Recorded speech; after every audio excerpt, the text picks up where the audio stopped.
There's no feeling more intense than starting over. If you deleted your homework the day before it was due, as I have, or if you left your wallet at home and you have to go back after spending an hour in the commute. If you won some money at the casino and then put all your winnings on red but it came up black. If you got your best shirt dry cleaned before a wedding and then immediately dropped food on it. If you won an argument with a friend and then later discovered that they just returned to their original view. Starting over is harder than starting up. If you're not ready for that, like if you've already had a bad day, then what you're about to go through might be too much.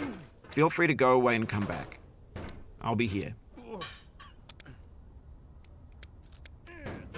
Alright, thanks for coming with me on this trip. I'll understand if you have to take a break at any point. Just find a safe place to stop and quit the game. And don't worry, I'll save your progress, always. Even your mistakes.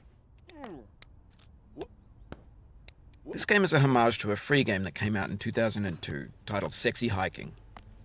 The author of that game was Jazuo, a mysterious Czech designer who was known at the time as the father of B games.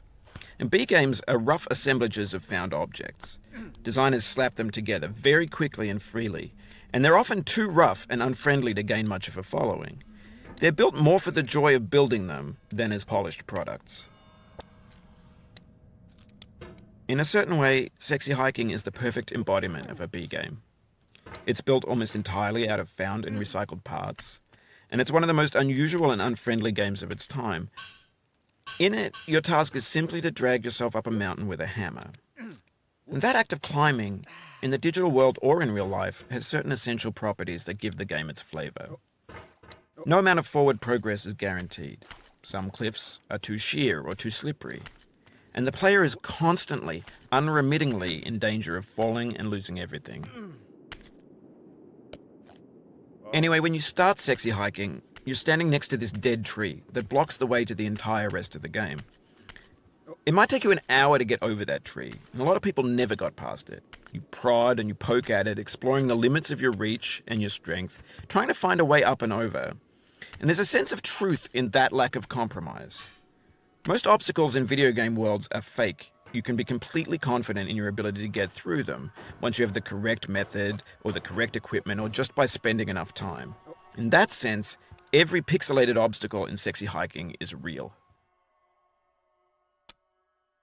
The obstacles in Sexy Hiking are unyielding, and that makes the game uniquely frustrating. But I'm not sure Jazuo intended to make a frustrating game.